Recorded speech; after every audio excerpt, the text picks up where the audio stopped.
Hey guys, welcome back to Grady's Garage. So in today's video, we have the return of a previously videoed item, which if you guys want to go check out the first part of the videos, well, I'd say first part, the original video, it's up here. It's going to be up here in the top corner.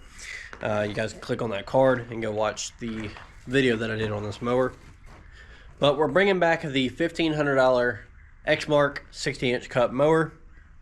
And this time it's in for, well, a reason that I'm pretty sure some of you guys are not surprised about. So, to sum up the story, I get a phone call stating that the mower is only firing on one cylinder. They can't figure out why, and they took it to somebody and he gave them, to sum it up, a laundry list of things that are quote-unquote wrong with this thing. So I bring the mower back and I start doing my diagnostic on it, you know, tearing it apart, which you got, I'll get to this disaster behind me in a second. I start tearing it apart. As you can see, here it is. So first off, here's the belt for the drive, or what's left of it.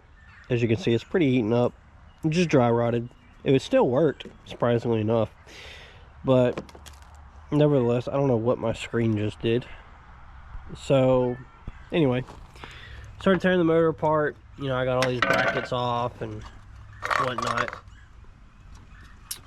Well, this entire base plate that the motor actually sits on, you know, of course, it's got the drive that comes back here that goes forward to the PTO, and it's got the front drive that goes to the hydraulics. Why they didn't make this into one singular drive, I'm not entirely sure. It would have been very easy to pull the motor back a little bit, drop it down right here, and been done with it. But regardless of that, the guy that, let's just say whoever he took it to, stated two things. Number one, the motor needs to be rebuilt or replaced, and the deck is bad on this thing. Well, I've tested all the metal by taking a hammer to it, and I also took it to the deck. As for the integrity of the deck, it is 100% there. There's nothing wrong with it. I double checked over all the hydraulic lines. There's no leaks from any of the hydraulics anywhere. The fluid is tip-top perfect, which does have some residue from me spilling some, because I went ahead and just threw a little bit more in there just to top it off one good time, which, yep, as you can see, it's still up there at the top. So the motor. What was wrong with the motor? Well, the motor was only firing on one cylinder, and unfortunately they couldn't figure out why. Well, aside from the disaster of a workbench that I have, because I have not finished mounting this yet, or given a shop tour, but I have not finished mounting that one up to the wall yet. I'm actually going to reconfigure that and probably bring it over here or build a new one. I'm not sure yet. So I started diving into this thing, and you're not going to be able to see it very well, but sure enough, right here, there's about a 1/16 of an inch hole that's been blown through this head gasket. So the head gasket was fried, and the exhaust gasket was like cut in half. Let me see if I can find it. Editing me is going to have a fabulous time with this. Yeah, this is what's left of the exhaust gasket. So now as for the other side, the gasket was perfect. Same thing with the exhaust gasket, although it was leaking a little bit on this side too from being a little loose. But while I was tearing it apart, so this is how it gets mounted onto the mower. So on the passenger side, which was the side given problems, sure enough, which of course you can't see it anymore because I've, you know, hit it with a wire wheel real quick, but you could see exactly where it was spewing out of. I noticed this on the passenger side. There's a indentation from a valve. Now, I don't know if this was previous owner, I don't know if this was current, or if something happened in the meantime, maybe pre-detonation, backfire, you know, there's no telling. The other side,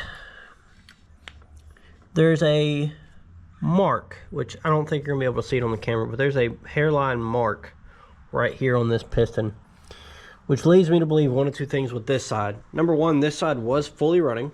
It was doing exactly what it was supposed to. It wasn't hiccuping or making weird noises or anything. I have a feeling this side is perfect. It's got good compression, all that kind of stuff. Now, I'm really praying that that is not a cracked piston head, because that is the one thing I don't want to do with this motor if I don't have to, is fully tear this thing apart and rebuild it from the ground up. Mostly because I've never done it on a small motor, so I don't exactly know what I'm getting into. And it also looks like somebody at some point did tear into this thing, because there is gasket maker on a place where you can put a gasket. The other thing was this thing was leaking oil, as you can see from the stator, pretty bad. I mean, this thing looks like dip. It's so thick, like fine cut wintergreen Copenhagen dip. Obviously the backside of this motor is disgusting, and you can actually see the oil seeping out right here, but there's supposed to be a rear seal right here. Well, here it is, and there's a crack, which of course I'm not going to be able to, actually I might be able to show it. There's a crack right here where the gasket either split or something happened. I don't quite know.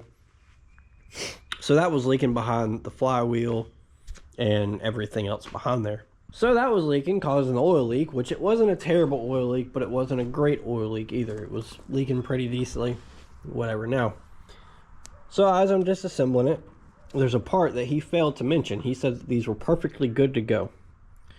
Why do I see bare spark plug wire? That's probably the other reason why this side wasn't firing, was probably because of that right there. Now, the quote-unquote driver's side, if I can find it, here it is not all that bad either. It's just kind of eating away, but there's no bare wire showing. So that side obviously was good. I'm really hoping that the rectifier that's on here is not bad and that it's still good to go, because that rectifier is beyond discontinued. Now, I'm pretty sure that you could get another rectifier from another year that has all the same specs and it probably would work and yada yada yada. I'm making sure I get OEM parts. So we do have a box of goodies over here. I went ahead and put the new coils on. Both of them are right here, obviously, so that way the positive and negative would be wired up correctly. I didn't want to back them or, you know, anything like that. So we got new coils. I did get a master gasket kit. It comes with new head gaskets. For some odd reason, it came with new head stud nuts and washers. At least that's what I'm assuming it's for. Even though this one had head bolts. So I don't know if maybe somebody did something different with this motor at some point in history or what. But this has everything we need to fully rebuild this thing. Also with some extra goodies that I don't think that need to be installed on this. I could be wrong. So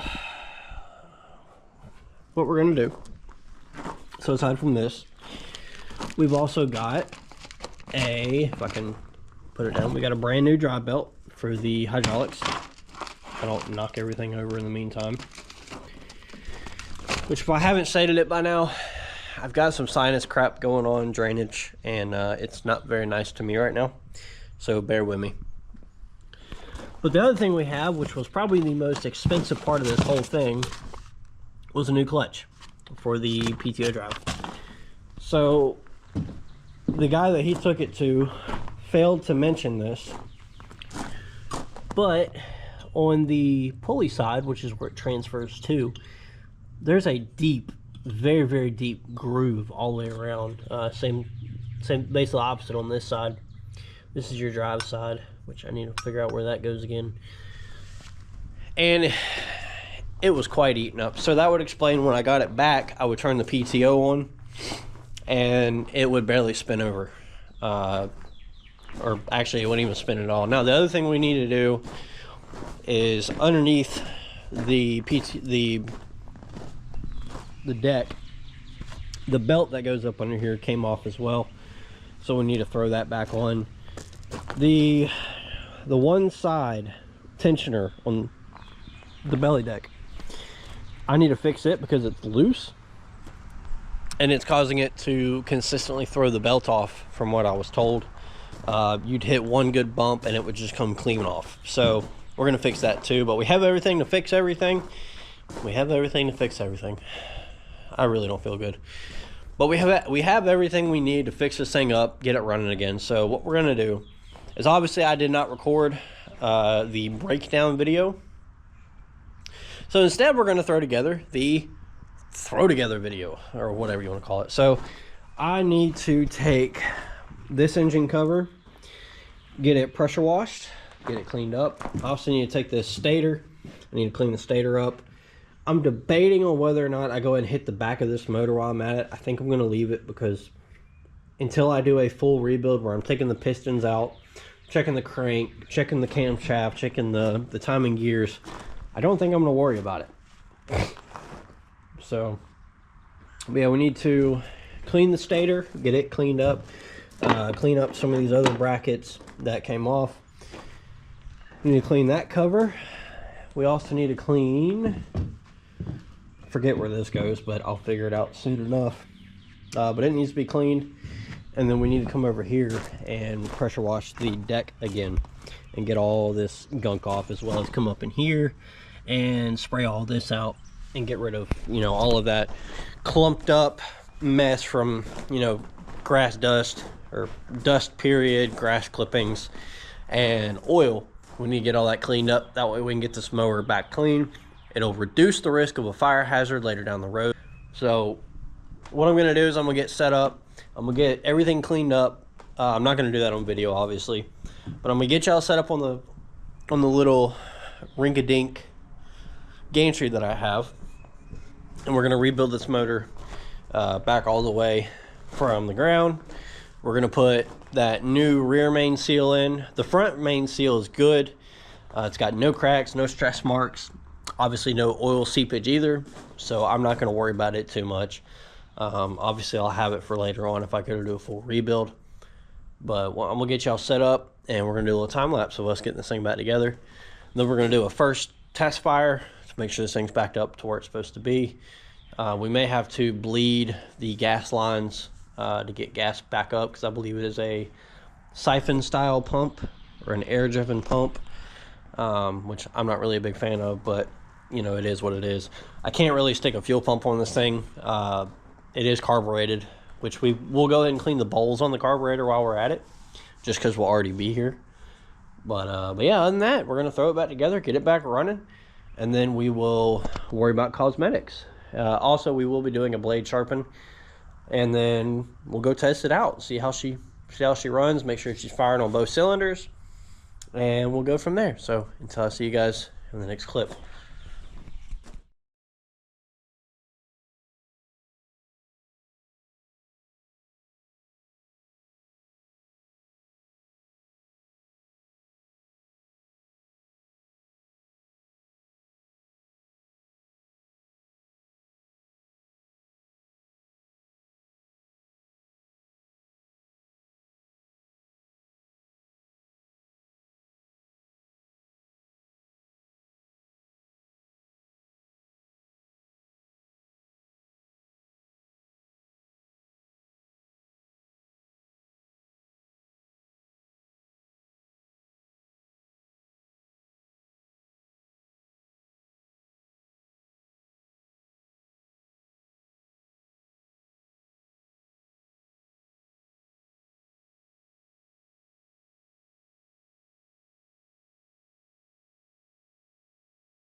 Okay, so dry belt's back on. It was really easy to put back on. Now the really fun part, and that's really hoping that this thing doesn't blow up when I go to start it. So let's see what we got. Let's give her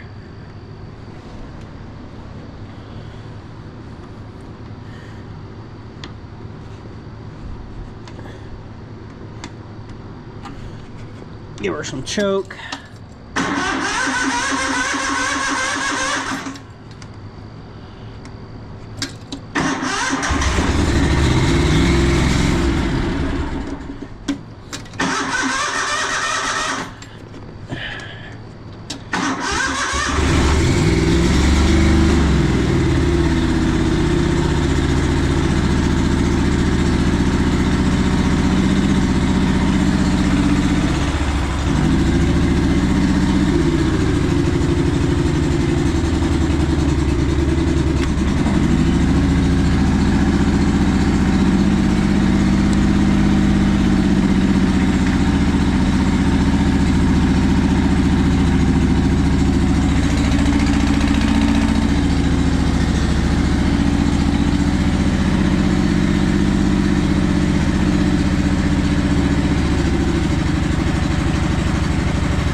Alright, so obviously we're still misfiring.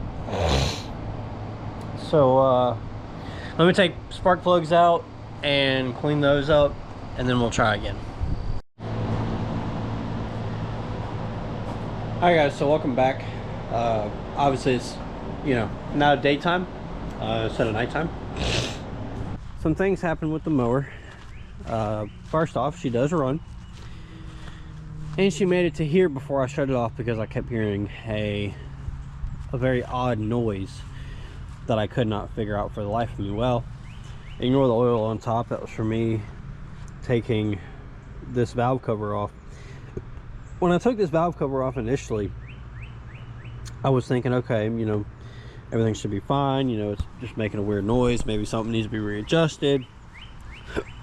Well, the lifter on this side, the stud that holds it down, decided to strip itself out, causing the push rod to sit on the inside of here. And quite frankly, I don't feel like replacing a push rod. So with that unfortunate being, it looks like this thing's getting new cylinder heads, at least on the one side. I think the other side's fine. Now in the previous clip, you'll notice that I did get it running, and when I did, it sounded like it was misfiring. So that was actually a very simple fix. It was actually something I completely forgot to do. First off, I forgot to tighten down the spark plugs. Whoops.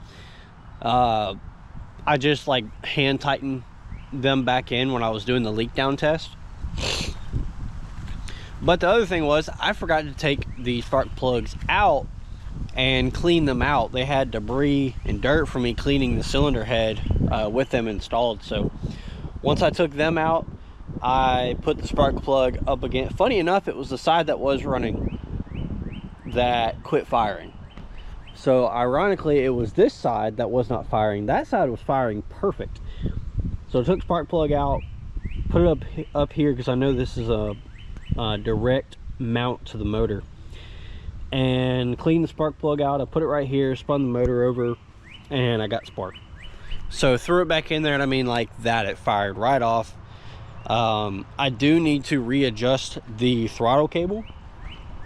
So as of right now, full throttle is right there, and full throttle used to be all the way at the bottom. But so what I'm going to do tonight is I'm going to go ahead and order a full rebuild. This will be, I don't think these motors have bearings for the connecting rods, so I might be able to get away without doing that. However, I am going to dig into it a little further just to verify. I'm also going to go ahead and order a brand new cylinder head. That way we've got a brand new cylinder head for at least one side. The other side is perfectly fine. They're not too expensive to replace. I think they're like $180 a piece or close to that. And they come with all the hardware that you need. I am going to go ahead and order a re-ring kit for it, so we can go ahead and put new piston rings on it, as well as I may go ahead and replace the piston heads while I'm at it, or the piston itself, I should say. And we'll go ahead and just, those are pretty cheap off Amazon. They're not too expensive, and they're made with the same material. So we'll probably go ahead and do that, and then, which that'll probably be a couple weeks out, so I probably won't get a part 2 on this series until those parts come in. But until then, We're going to try to get some other content out for you guys. I've got some little stuff here and there to edit, but we'll get into that later on. So that right now is what's holding us up, is this motor yet again. The other thing is the PTO clutch that I ordered for the back side of this thing was the wrong size. They gave me one for an inch diameter drive shaft. This one is 1 1/8 inches. So I'm gonna have to relook all that back up, put the sleeve back on and all that. But once I get all that, we will start working on this thing yet again. The other good thing to note, aside from the light bit of rust that's on here now, is I don't see any oil direct. Now obviously it's got oil residue on it. That's just from me. I do not, however, see any oil residue leaking from where the original leak was. So I think we fixed that front main oil leak. Like I previously stated, we went ahead and replaced the main drive pulley, so I can at least drive this thing around. I just can't mow with it yet. The other thing is I need to pressure wash this again to get the rest of this oil residue off. But once we get, like I said, once we get the replacement parts in, I'll do a full in-depth video on tearing this thing apart, kind of like how I did reassembling it. I may just do the opposite in the next video, and instead of showing me reassembling it, I may just show you me disassembling it. So anyway, so y'all stay tuned. We'll have a part 2 up maybe within the next 2 weeks. I'm kind of hoping all the parts will be here by then, but obviously there's only one way to find out, and that's with actually waiting until the parts get here. So I'm gonna go online tonight and go ahead and order those parts, have them in. I may go ahead and get like a new air filter, a new oil filter. Now the oil I put in it is a diesel oil. It's 15 weight 30, which I don't think is going to be a problem for this motor. I'm pretty sure this motor takes 1030, which I'm going to double check on. But this one has a zinc additive, which is pretty standard for diesel oil from my knowledge. So, and it is Shell Rotella, or Shell Rotel, whatever, however you want to quote it. Obviously I've got this jug. I've got another jug up under, I've got another jug up under there. I do have 10 weight 30 conventional oil. So this is not synthetic, this is just regular conventional oil.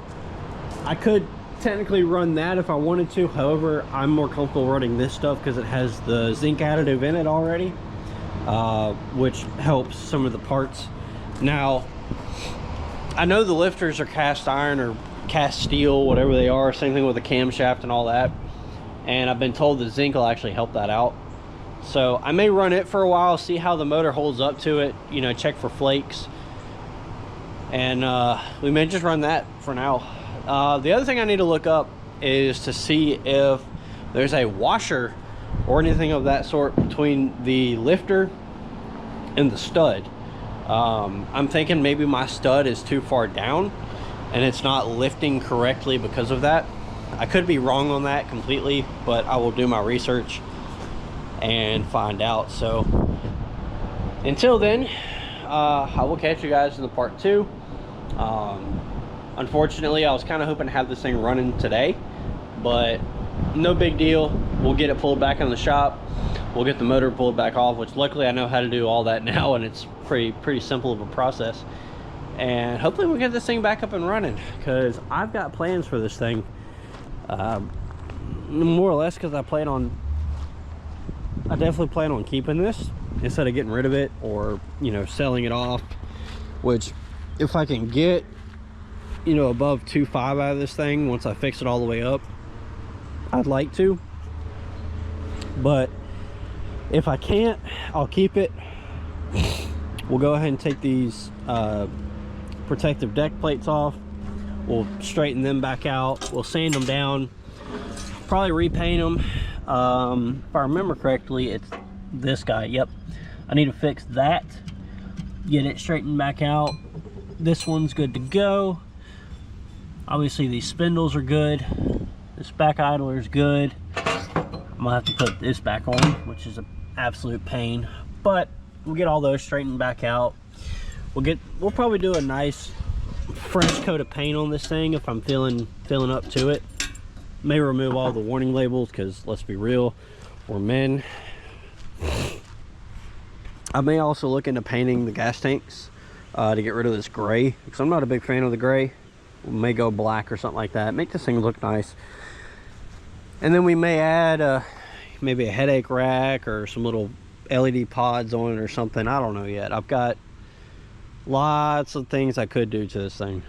We're gonna obviously sharpen the blades. We're gonna fully disassemble the arms behind it, and we're gonna go ahead and clean them out, re-grease them.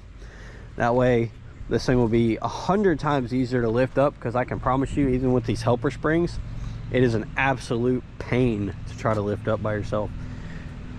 I may also look into developing a lift arm, a foot lift for this. I think that would be very nice to have, also very convenient, so we're not sitting there struggling our arms. So anyway, before this camera dies, I'm gonna go ahead and go edit this footage, go ahead and upload it, and then I will see you guys in the part 2 once we get all the rebuild stuff and we can fully rebuild this motor.